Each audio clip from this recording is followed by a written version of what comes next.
What's up, everybody? Welcome back. This is The Deep Corner, episode 9. I'm your host, Rob St. Clair, and I'm pleased to be joined today all the way from Copenhagen, Denmark, the VLA Director of Business and Event Operations, Ms. Coley Pawlikowski. Welcome to the show. Hey everyone. Hey Rob, thanks for having me on, and you're doing such a great job with these. This has been awesome to watch thus far. Thank you. Thanks for dealing with the time change and calling in. This episode comes out on Friday, March 27th. We're recording on Thursday the 26th. You'll notice that Coley has a excellent looking VLA sweatshirt there. I finally got myself a VLA t-shirt. If you're interested in either of those things or any other VLA swag, you can find it on our Smack Sportswear online store. It's linked to on our website. I'll put the link in the description of this video as well. So if you want to support the league, if you want to rock some cool stuff, that's where you can find it. Yeah, there's lots of options up there. We've added a couple more different color options. So yeah, trying to keep it fresh and fun for all the supporters. The hats are cool. The hats are real cool. Yeah, the Hawaii ones. Oh yeah. Yeah, I have one of those. Sweet. That was my first pickup. So before we talk it's nice to have you on at this particular time because of all the craziness going on in the world right now. We can get a little bit of clarity on what the deal is with the VLA for the next month or two. But before we do that, I want to talk to you about Denmark, because you and your husband Dan, who is I think in the room next to you, both volleyball people, both coaches, have both coached at the collegiate level in the States, but this year made the jump across the pond and have been in charge of the men's and women's sides respectively of a Danish club team on the professional, highest league level in that country. So I want to talk about Denmark a little bit because of how cool it is. First of all, how did it even come about? How did you guys get in contact with Gentofte Volley, which is your team, and when did you make the move? Yeah, it was kind of crazy. So Dan was the head coach at Dominican University in Chicago, a Division III program. They made the Final Four, had a great year. And actually, Daniel Davidson, the GM of Rising Tide, was coaching the women's team with Gentofte. And he knew that there was going to be a men's coach opening. And so he kind of just threw it out there. And Dan and I talked about it. And we've been NCAA coaches for 13, 15 years on men's and women's programs here and there.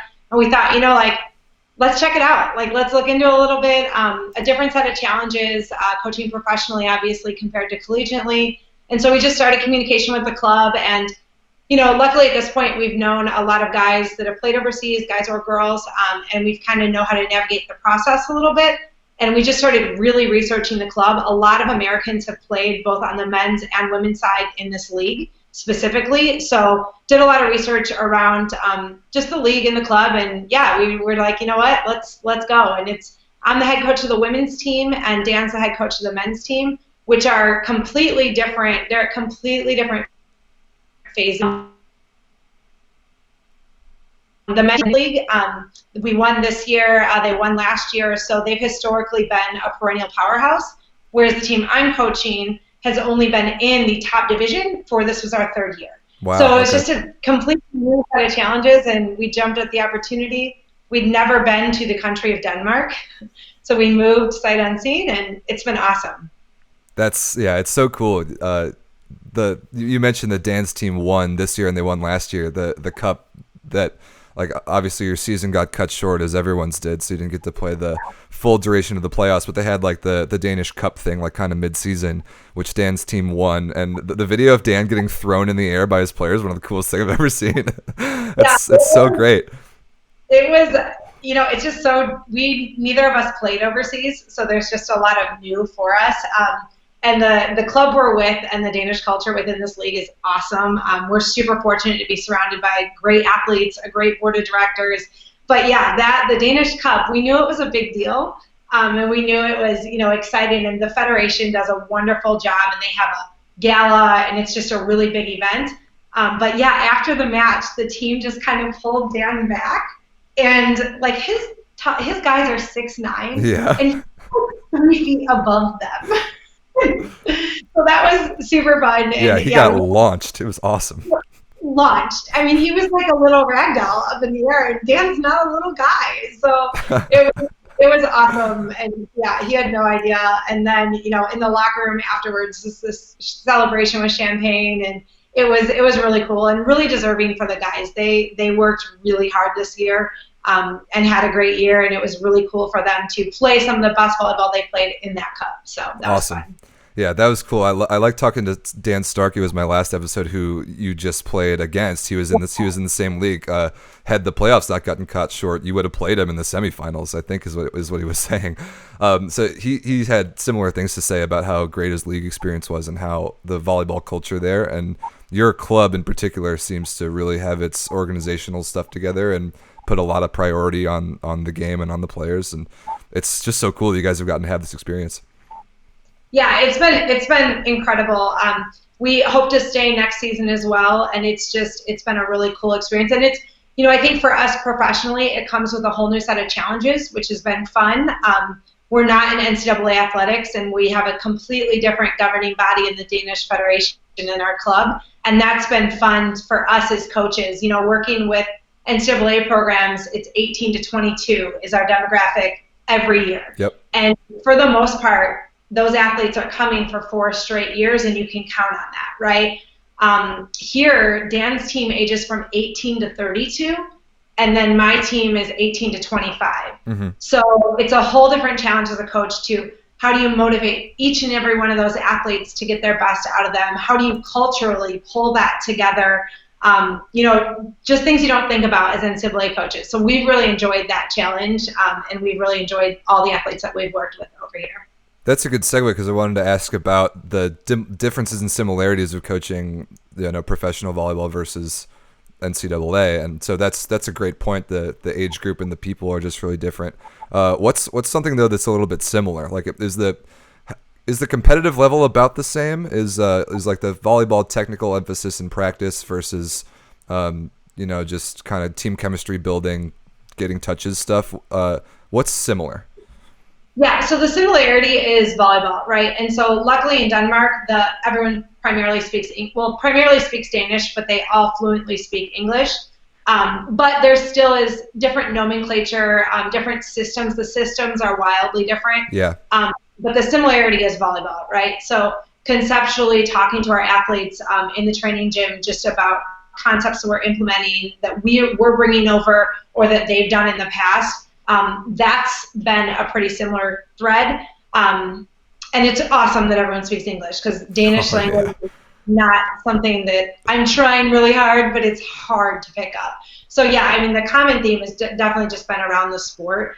The passion that all of our athletes have, the drive that all of our athletes have, that's also similar. It's just finding different, everyone has a little bit different of a why that an NCAA athlete does. So good point.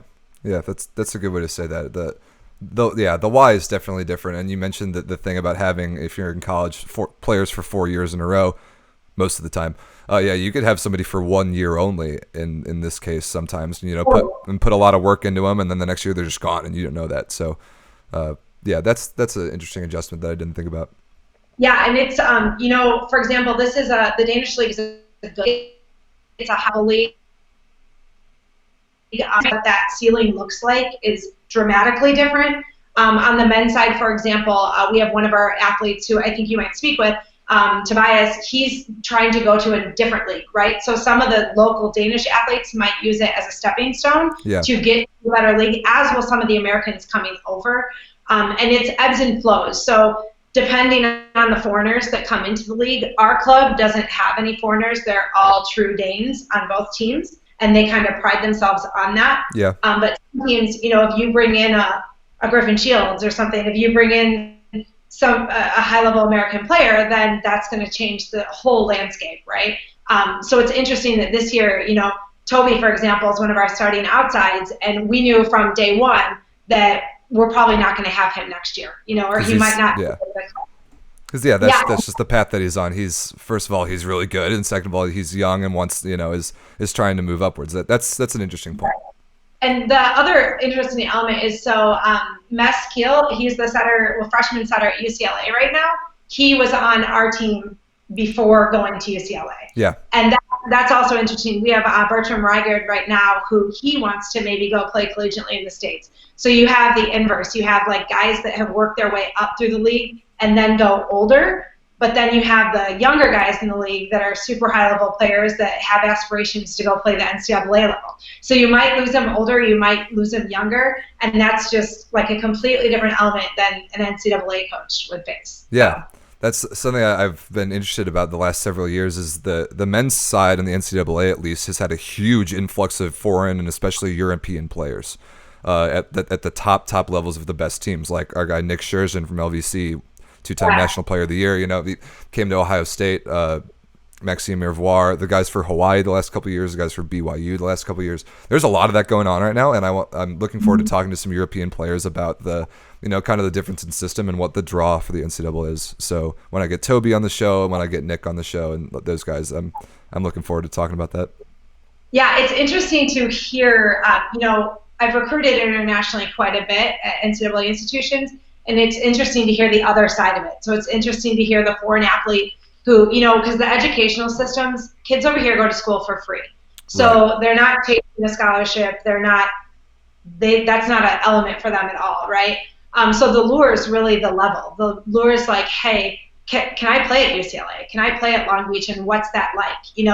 It's much different for a foreigner than it is a U.S. student. And the educational component is like an afterthought because most likely they're going to come home and complete their schooling here or maybe get a degree here in something else anyways. So it's pretty neat to just be on the other side of that and see, across Europe, just the European players that, like you said, are infiltrating the NCAA system right now. Yeah. So this Danish adventure you guys have had is not in a professional sense your first international volleyball experience. It is as a coach, but last year you got the chance to be the head of delegation for USA Volleyball. Was it under 20 women or under 23? Yeah, U20, where you got to take the team to Mexico and just be kind of logistically in charge of that whole operation. Talk about that experience a little bit. What was it like? What was the level of volleyball like? What was the trip?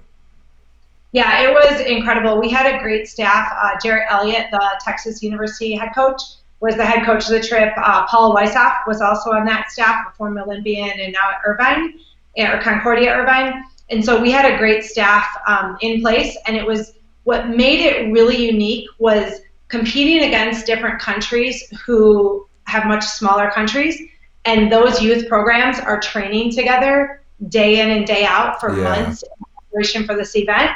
And then from the States, we met in Colorado Springs for, I believe it was 5-6 days, trained, picked our roster, and then go to these events. So, coming up through the USA system from afar, we have these high-performance tryouts and how important they are and what that looks like.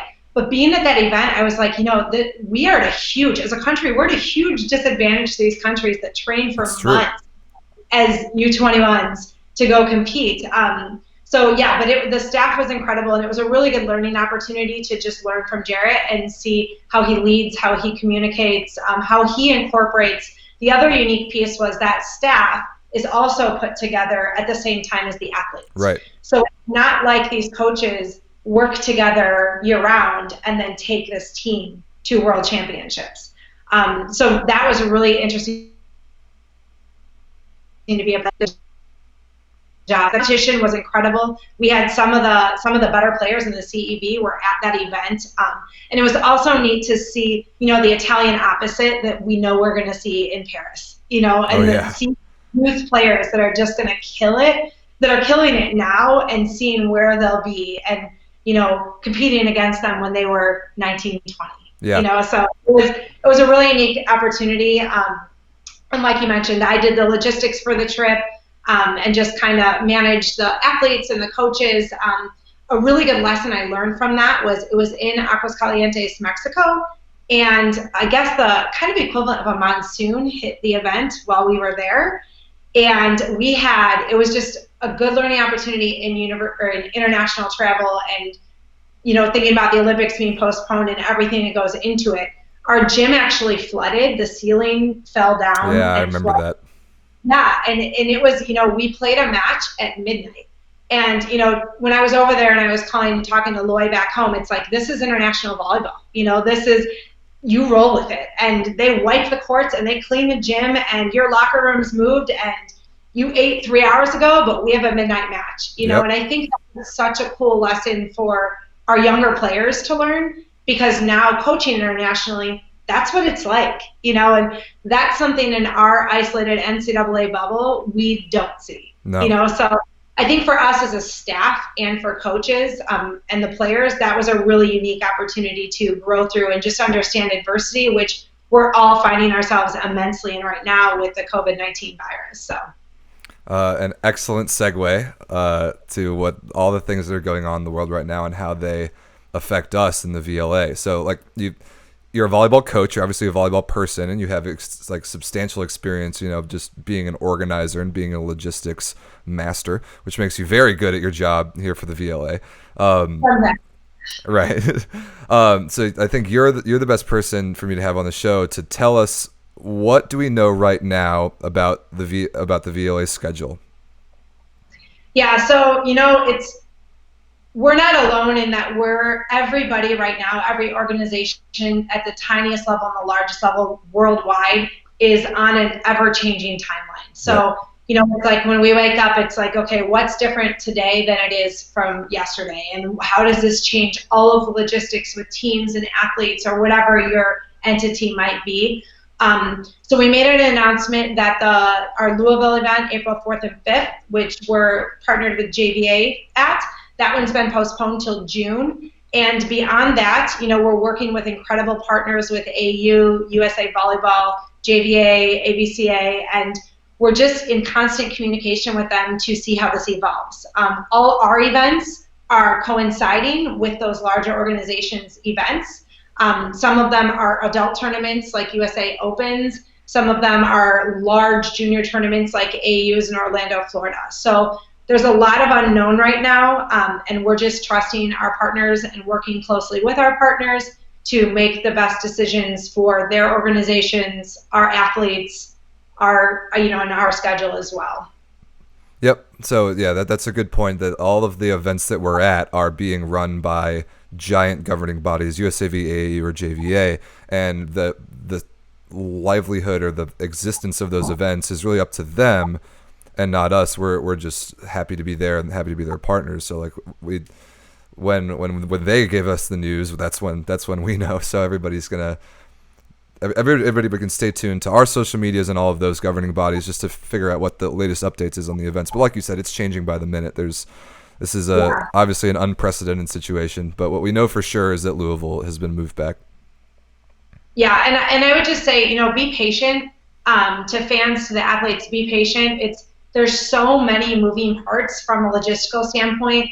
And you and I had chatted a little bit before the show. Even organizations. So these events are in different states, which in our country right now, different states have different mandates. So even if one of our partners said, hey, we're able to go forward with our sponsored events, that might be applicable for Indiana, but not Illinois.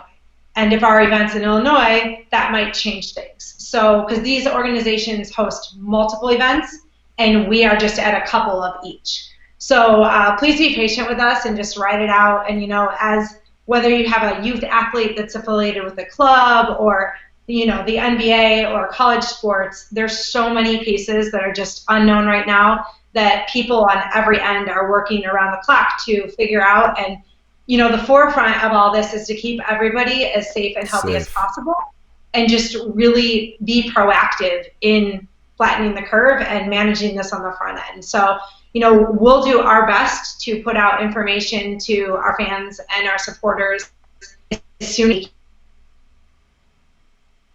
can and enjoy it along the way. And we'll try to produce content like this and, different what you can do at home and how you can stay engaged. So we'll try to, find the silver lining in it.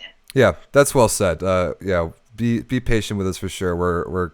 We can't give you on-court volleyball content live right now, but we can do other things. Like I'm not going to stop making this show, so everybody can watch this. Everybody can do our little Instagram challenge with the quarantine pepper thing. There are ways to touch the volleyball and to be engaged with the volleyball world, even if you can't get on the court. So yeah, bear with us as we work through a time that we had no idea was coming and had no way to plan for.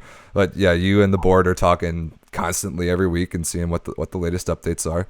So speaking of the board, this league is built on a foundation of incredible volleyball people. You've got the 5 team reps plus you and Will Foley, who all have like hundreds of combined years of volleyball experience. Yeah. Your words. What's what's a board call like? What sort of things are you guys dealing with right now? What are some of your goals for, well, past just putting volleyball on the floor this season? What are your goals for this year? What are your goals for the future? Yeah, our short-term goals for this season were to really produce a great product. We were really excited about being in front of the junior audience and just bringing our athletes to that audience and saying, and having the opportunity for younger athletes and fans, whether you're new or old or don't know anything about the sport, to fall in love with this sport and to become a fan. And so that's our short-term goal, was just that. It was like, let's produce a really good product. Let's be very interactive. Let's be very inclusive. We definitely want to be a league where we're engaging other teams. The VLA Open, that was going to be an awesome opportunity to do that. We were combining with USA Volleyball to have literally a VLA Open event in which we are encouraging other teams to participate in. So it's not just these 5 VLA teams, right? So we're engaging other teams across the nation and, getting their fan base and their supporters and engaging the youth. Boys volleyball, men's volleyball right now is growing exponentially in the United States of America. We have some incredible role models in the sport on our board and involved with the teams. So just getting those guys out in front of the athletes. One of the coolest things I think about us is, I think somebody might have mentioned this, maybe it was Loy in his podcast, there's no barriers at our events between us and the fans. And that's something I think, if you think about sporting arenas, whether it's high school or, all the way up to the professional level, parents can't come on the court afterwards, or there's a guard there, there's security. And we really want that interaction. We want the little boy that's watching to say, hey, when did you become a setter? Or when did you pick up a volleyball for the first time? Or how hard do you hit? Whatever that question is, we want that, and we want that courtside, and we want that engagement, and we just want to fill people's hearts with our passion for the sport. And I think that's what really fuels our board. That's what made it really seamless and really easy for us to go on this venture. We're all filled with that passion, and we all are just so excited about what this sport can be in the States, and providing those opportunities. So, our board calls, you asked about that. Every week we meet. We usually have a very strict agenda that we keep to, because we're all good friends too. So we'll just, we'll just go off on tangents and talk Copenhagen, right? But we have a pretty rigid agenda, and we're constantly, that's the focus, is we're constantly talking about how can we be better? What can we do? How can we engage fans? Who can we reach? How can we better reach them? What can our athletes do? And that's incredibly fun. It's incredibly fun to be a part of. And I think we've done a really good job with surrounding ourselves with good people, like yourself and Todd, our photographer, and, just some of our event staff. They're all incredibly passionate about the sport. And you can't go wrong with that. You can't go wrong when you have a passion-filled board and staff that are just, hey, let's make this happen. Let's commit to it, and let's bring this sport to boys across the United States and juniors across the United States. Yeah, that's, again, really well said. I think the passion for the sport thing is the thing that I can speak to the most. Like, you guys, you as a board have, some of you have made volleyball your careers, some of you have not, and it doesn't matter. You all have amazing volleyball and life experiences that come together to make you the perfect 7 people for this job. But what we all definitely have in common is that we just love this game so much. Like, I'm obsessed with it, man. Like, why would I, talk for hours a week about, with players about the game? I, get on the mic during matches and just talk about volleyball. We all love the thing so much. And we get how kind of sports are in the U.S., and we understand how great of a spectator sport volleyball can be. And, now we're finally going through the process of putting that in front of people the right way, and exposing people to how cool it is. Like, the professional men's level, people have talked about it before. Like Lois said it, like once people see it, they're hooked. It's that simple. It's that good of a spectator sport. So we're tackling it exactly the right way, I think. And back to our board, we all have very different backgrounds, whether it be in PR or whether it be in finance, or, Loy's running his own company and his own building, and he's an Olympian. We all have these different backgrounds that complement each other really well. And I think that makes us a really enjoyable and productive team. Yeah, I agree. And what I think it helps to have everybody on the board be a volleyball person, like a former player, a coach, a GM, whatever. Because, and you know this better than anybody, existing in the volleyball world and trying to do the things that we're doing right now is all about knowing kind of how the culture of the game is in the States and knowing people and having great interpersonal relationships in the sport of volleyball. So can you talk about that a little bit? Like, all the governing bodies that we have on board with us has never been done before, and that doesn't get done without knowing people and knowing how to talk to people and how to present our ideas, right? Yeah, and all of our partners are relationship based, and that's just accumulation of our backgrounds. And it's been an awesome adventure to be on. And it's just, again, it's going to, JVA, who's trying to grow boys volleyball, and USA Volleyball, that's on the same mission, and First Point Volleyball, and all these organizations, we all have the same goal in mind. So partnering with all of them, like you mentioned, that has never been done. And we're really excited about that. And it's just, breaking it down to like, hey, we have the same goal, we have the same mission. Let's come together and let's forge this path, and let's collaborate, and let us help you. And ultimately, it's at the end of the day, it's promoting the sport that we're all 100% committed to. So, but yeah, it's just relationships over the years through different people, and just calling upon those and saying, hey, I think we can do something really awesome together. Yeah, that's a great way to put it. So with all of that said about the league structure and the way it all has kind of worked so far, what do you think makes what makes the VLA different, if you could summarize it? I think what makes us different is just our passion and our goals, and the approach that we're taking. We're not coming at this. We're admittedly very grassroots. We're admittedly, we're a startup league, a startup company, and we're okay with that. We're embracing that. And I think what makes us different is we're all volleyball people. Like you had mentioned that, and that's something that, in different roles I've been in as an NCAA coach or in corporate America or now over here in Denmark, there's a huge difference when you're working with people that get it and get the sport and get the nuances behind it. And when in the moment you have to educate somebody about what that might look like. And, I ran into this in any entity, whether it be NCAA or wherever it is.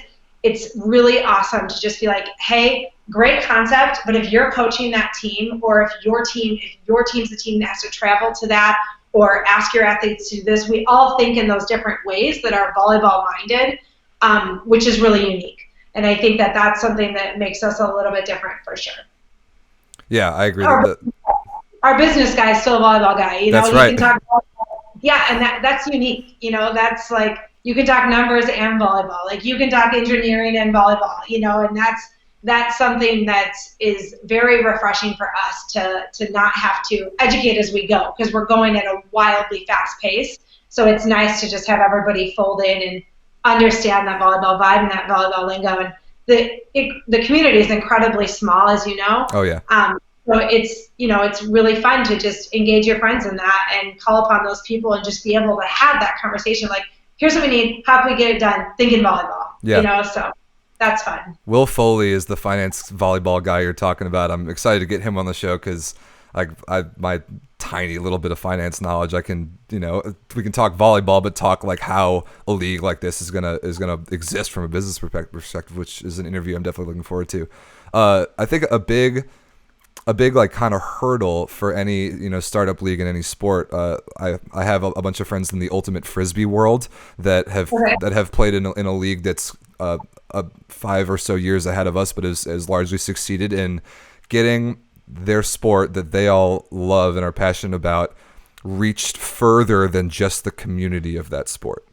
For sure. So how do you think we get somebody who never really has watched or played volleyball before, or doesn't have a kid that plays volleyball, to watch our matches?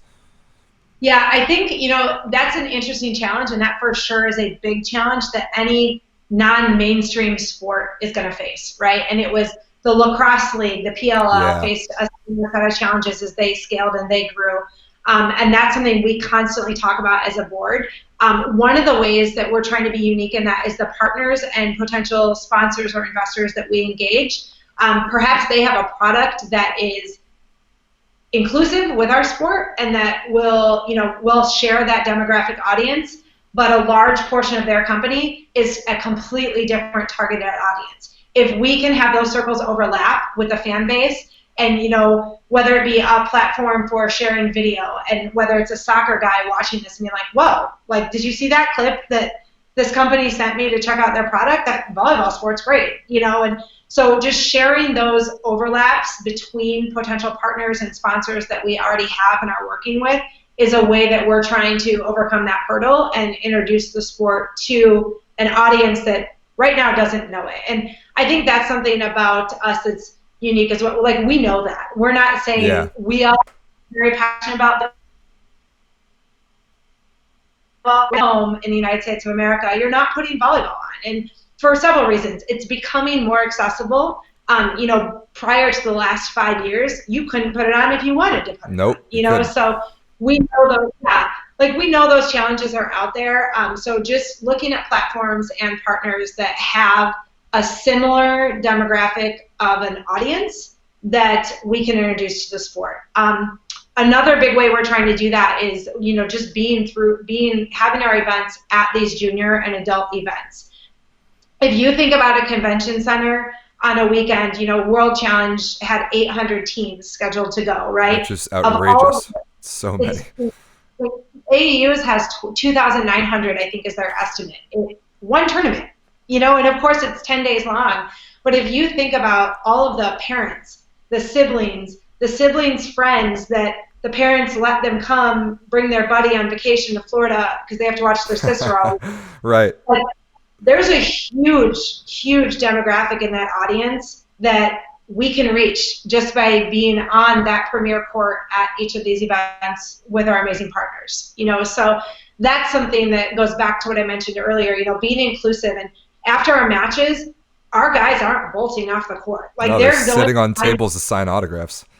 Yeah, and they're going to find the kid that they maybe saw watching warm-ups to say, hey, what's your name, dude? Did you watch any of the match? What'd you think? And it's those little interactions that when we have the platforms through our partners that we're making sure we don't miss, and that hopefully continues the snowball of volleyball growing in the States. Yeah, and the point you made earlier about just putting out a great product is the first step towards that. Like, we can make it, if we put a great thing on the floor in front of the people that are in the convention center and the people that are watching at home, then I think it's really going to take care of itself. And I think everybody involved in the league knows how good our teams are. First of all, like, we've all seen them.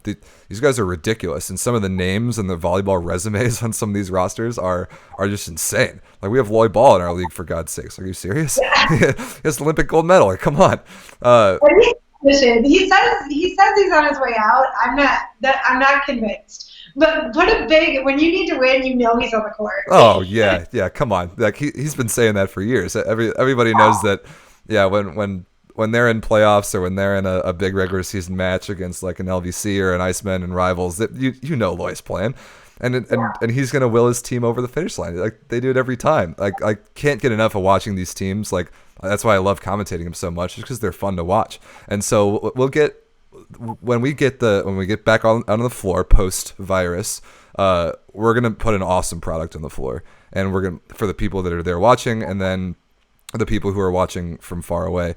And I think all we need is to get the one or two non-seasoned volleyball viewers that have a lot of influence, and if they can see it, recognize how awesome it is, then we're really on the run. I think that'll be awesome.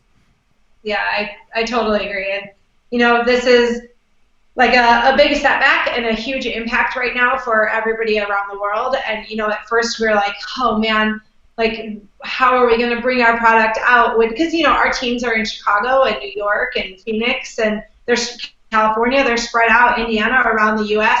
So it's not like they can just get together at Loy's and play real quick to get some content. So we don't want to do that either. So this is a setback that the world's facing, but I think there's definitely a silver lining to it that we can focus on and just continue to get better. And a phrase I was using with my athletes was just be where your feet are and know that today this is what it looks like, It might be completely different tomorrow, but let's be where our feet are and let's try to be the best version of us that we can today in this moment and face the challenges we have ahead. It's the perfect mindset for a world that's changing in such a dynamic way as it is right now, and to run a league of this scale, that's kind of how you have to think. So before we get you out of here, what can the viewer that's listening to this, or the people that follow us on Instagram or whatever, what can they do to help us further our goals? Yeah, for sure. Follow us on our social platforms, Instagram and YouTube being the two largest. We're really trying to push both those platforms right now. You can support us by buying merchandise, like you mentioned, on the VLA store, and just streaming our content. We're going to try to, this is awesome. You're going to have a variety of different individuals on this show, working on highlight clips, just showing you some players in the league, doing some fun challenges. The VLA quarantine, do that. Yeah, do it. Going. Yeah, let's go. So yeah, just stream us, follow us, and have fun with it. We want to be super engaging, and we need our audience to engage back. So let's rock out. Awesome. Couldn't have said it better. Well, Coley, thanks again for calling in from Denmark. We are, we're excited to see what's going on with the league. Yeah, it's nighttime. Okay. Whenever we can get volleyball on the court, we'll get you back in the States and we'll run some awesome events. Awesome. Thanks for having me, Rob. Thank you. Thanks everyone for joining us. We'll see you next time.